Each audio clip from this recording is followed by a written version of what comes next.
بسم اللہ الرحمن الرحیم۔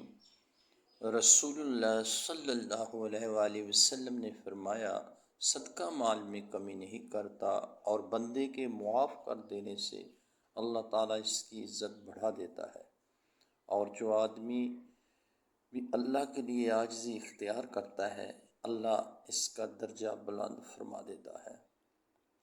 صحیح مسلم حدیث نمبر 6592۔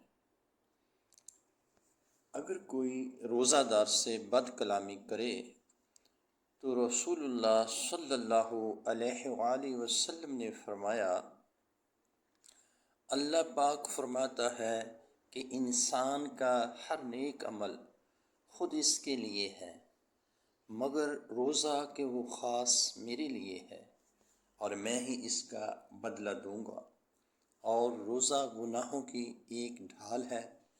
اگر کوئی روزے سے ہو تو اسے فاحش گوئی نہ کرنی چاہیے اور نہ شور مچائے۔ اگر کوئی شخص اس کو گالی دے یا لڑنا چاہے تو اس کا جواب صرف یہ ہو کہ میں ایک روزہ دار آدمی ہوں۔